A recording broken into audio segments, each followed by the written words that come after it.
words that Atatiana Jefferson heard before she died. Just put your hands up. Show me your hands and breathe. About a second. And you're going to hear that after those things were yelled at her, the bullet went through her back bedroom window, into her chest, through her heart. She fell down, face down. And you guys are going to have an opportunity to see and hear exactly what happened next. She says, "Oh my God." And then the next thing that you're going to hear that Atatiana heard, the last noises she ever heard, were her 8-year-old nephew, Zion, his cries. Because when Atatiana Jefferson, just 28 years old, died in her bedroom, face down, she was not alone. Her 8-year-old nephew, Zion, was there to watch. Now, this is not a case that deals with rival gang members shooting each other. This is not a case about a drug deal gone bad or a robbery. This is a case about a Fort Worth police officer, a stranger to Atatiana, who shot through the back of her bedroom window in the middle of the night. And she was in her home and should have been safe. You are going to hear that this is an absolute intentional act, an unjustifiable act that never should have happened. You're going to hear throughout the course of this trial from multiple witnesses that are going to talk to you about what happened in this case.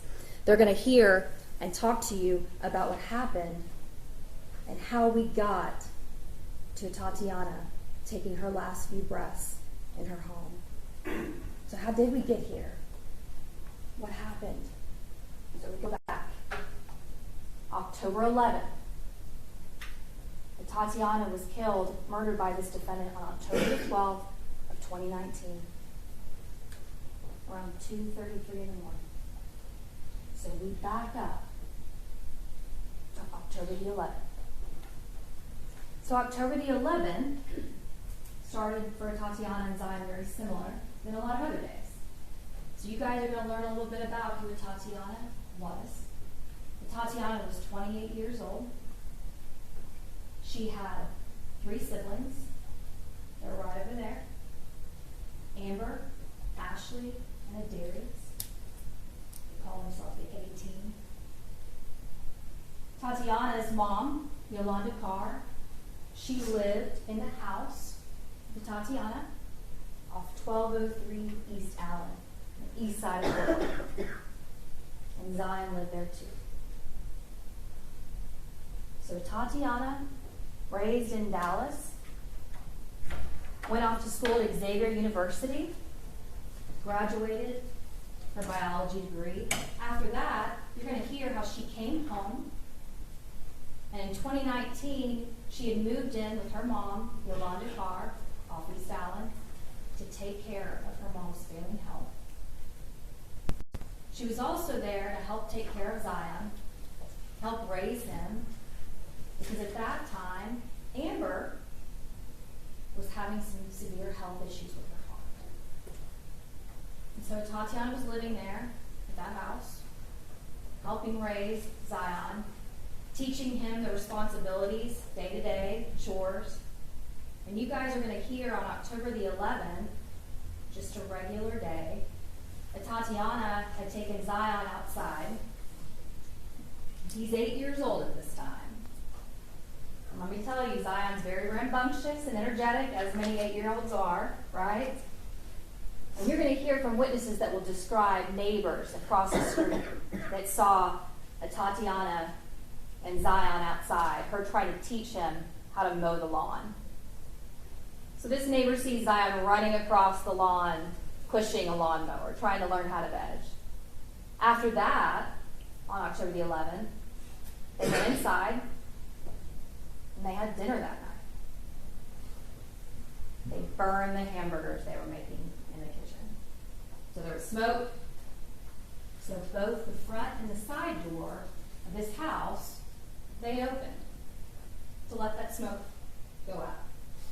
Both of these doors also had storm doors, kind of like those storm doors that they'll have, it's either screen or glass. That was kept shut, but the main door, the front and the side, were open to let that smoke go out. So at this time, Yolanda had been in and out of the hospital, and on October 11th, going into the 12th, she was in the hospital. And unfortunately, Yolanda has since passed away. So in that house that night, there was Atatiana and her mother. So once they go to bed, they go into Atatiana's bedroom, and you're going to get to hear about Atatiana and what she liked to do. She was studying, wanted to be a doctor. She was working, taking care of Zion, her mother, her family. She also loved to play video games. Loved to game. She would get on the computer, play video games with Zion. That's what she loved to do. In fact, her siblings would poke fun at her for playing video games all the time. It's just what she liked to do. So that night, Zion goes to bed. Tatiana's in her back bedroom. They're in their pajamas, barefoot, comfortable. They're supposed to be safe. But you're going to learn that around 2 o'clock in the morning or so, Zion, who's asleep in her bed, he wakes up at some point throughout the night, and he sees his Aunt Tay, which is what he calls her, is still playing video games, and she's up. So 8-year-old says, I want to play too. So he gets up and he starts playing video games with her. So they're laughing, having a good time. Tatiana and Zion had no idea what was coming. They had no idea that across the street, James Smith, a neighbor, had called the non-emergency number for Fort Worth because he saw and noticed those 2 doors were open. That front door and that side door were wide open. Lights are all on in the house. Both cars are in the garage or in the driveway. But that's unusual for those doors to just be wide open. It's a dark, really cold night. And so when the call comes through, he calls the non-emergency number, gives them the information, tells them, when asked if the neighbors are home, he tells them, well, both cars are in the driveway, and he describes them. He says that his doors have been open for several hours. I just want to make sure everything's okay. So when this defendant and his partner, Darch, her name is Carol Darch, and you're going to hear from her. Carol Darch and this defendant go in their patrol cars, 2 separate patrol cars, show up around the East Allen area. They actually park right next to a house that they believed to be 1203. They went to the wrong house first. There was a house just down the street, kind of diagonal from where Atatiana lives. And you guys are going to have an opportunity to see maps, photographs, and hear testimony from these witnesses, so you better orient yourself as to what we're talking about. So they park next to this house on the side, and then no lights, no sirens. They then go across the street, and unbeknownst to them, James Smith, that neighbor who had called, and his family were all sitting outside on the stoop, making sure everything was okay. Because they knew this house has a woman by herself and a young child. And the one thing you're going to learn about James Smith is he and his family own multiple houses on this street of East Allen. East Allen's a little bit of a niche inside of the east side. East Allen, the 1200 block, where Atatiana and her family lived. Across the street, there are multiple houses, and those all belong to James Smith and his family. Right next door to Atatiana is an old church or mosque. Okay? There's no other houses right next to her. To her left, you're looking at the house to the right. If you're coming outside the house to the left, you guys are going to see a very big lot, an open lot. Okay? So James Smith is the kind of neighbor that we all want. He's the kind of neighbor that pays attention, looks out for us. James Smith has lived in this area, and y'all will hear from him and learn this for 60 years.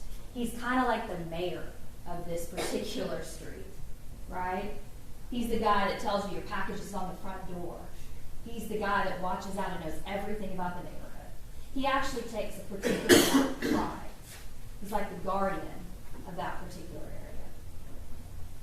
He had called a non-emergency number before. Y'all hear about that. So he's outside along with his other family members that live in all these houses, and they're watching. They're waiting for the police to show up and pull up and check. But they don't ever see a patrol car go to the front. They don't ever see lights. They don't ever hear anyone identify themselves. What they see is two figures go diagonally across the street, go up to the front door, peer inside, go to the side door, peer inside, and you guys are going to see they don't announce, they don't knock, they don't ring the doorbell, they don't step back and call for backup. They then go from the front to the side. They check either of those doors, those storm doors, to see if they're unlocked or locked. They then continue on to the side, walking right next to Atatiana's white car. They continue, and this defendant goes wide to the right of Yolanda's car. It's in that driveway. Darch, his partner, goes between the car, the dark car, and the house. And there's a bicycle right there. And Darch kind of hits that bicycle. It's Zion's bicycle. It's a little kid's bicycle. And at this point, Atatiana, who's sitting at her computer desk playing video games, hears something outside. To this point, she had no idea that the Fort Worth Police Department had even been called. And so you guys are going to learn that as she's sitting in her computer desk, she thinks, oh my God, it's your worst nightmare, right? Somebody's trying to break in your house, in your backyard. You're by yourself, and you've got Zion. So she goes to her purse, gets the gun out that she owns, and she walks up to the window with her gun, and she's looking outside. She's got her gun out, she's looking outside. You guys are going to hear from Zion, who was inside and watched this whole thing. Unbeknownst to her, the defendant, his partner, were sneaking from the right side, coming around, and looking at the back gate of that backyard. The defendant then proceeds to open that back gate, flashes flashlight all around the backyard. Atatiana sees flashlights. She's now heard noises and sees flashlights. She thinks, I'm going to have to protect us from whatever that is. She had no idea it was someone that is supposed to serve and protect. So as she goes up to the window, as she's looking outside, this defendant goes into the backyard, stands in front of the window. And you're going to see on this body camera that he turns. Something catches out of the left of his eye. Something catches. He sees something. He turns. And you will hear, put your hands up, show me your hands. And I'm talking about, show me your hands, put your hands up. Boom. It is not fast enough for Atatiana to process and follow the commands of an unknown stranger in the backyard, let alone fast enough to see anything in her hands. When you watch this body camera footage, pay attention to what this defendant says, what he does, what he doesn't do, and what he doesn't say. Because that's very important to this particular case. And we're going to watch the video over and over again throughout the course of this trial. So after this shot is fired, immediately his partner, Darch, says, "We got to get in there. We got to get in there. Dean, we got to get in there." So at that point, they go from the backyard, out the gate, around the cars, side of the house, back to the front, through the carport, in the front, in through the front door, start going through the house, straight inside, and you'll hear Darch say, "Put your hands up, Fort Worth Police," starts to finally announce as they're getting through the house into the back bedroom. The entire time that is happening, you will not hear this defendant ever say, "Go." He said, "Show your hands. Put your hands up." He didn't say drop it. He didn't say gun. And if they're about to rush into this house, he did not warn his partner that he had seen a gun. So they go into the house. They rush to the back bedroom. They find Zion on the bed, hysterical. Tatiana is face down. Darch immediately takes Zion from that room, takes him to the next room to get him out. Tries to calm him down. And so what does the defendant do when he gets in there and sees her? He doesn't do CPR. He doesn't put his hands over her chest to try to save her life. He doesn't do any of those things. Instead, what he does is he's looking around the room. His flashlight comes upon Tatiana's gun. And when we play that video, I want you guys to listen to the sigh and what he said next. Looks like we got a weapon. Thank God, right? The evidence is not going to show you at any point throughout that entire video that you watched that he ever says anything about seeing the guns in her hand. And when you watch that video and you see how fast this happens, there's no way. There's no way. So after they get inside, and he is looking around, he starts playing with her gun, trying to figure out how to turn off the light of the laser, trying to figure out how to disarm it, sets it down, still not providing any kind of CPR or life-saving measures to her. And it's not until you hear at the very front, because they called for medical help and other backup, when he hears those first few officers show up at that front door because they announce Fort Worth Police, you're going to hear him say, "We're back here." And it's at that point he grabs a blanket and finally puts it on her chest. But it's too late. And it wouldn't have mattered if he would have put that on at the beginning and started doing CPR, because she had the whole on. So it wouldn't matter. So they perform life-saving measures, and they spend 20 minutes trying to save her life. They did everything they possibly could. But they could not save her. She is pronounced. It's at that point you're going to hear about the investigation and what happens after that.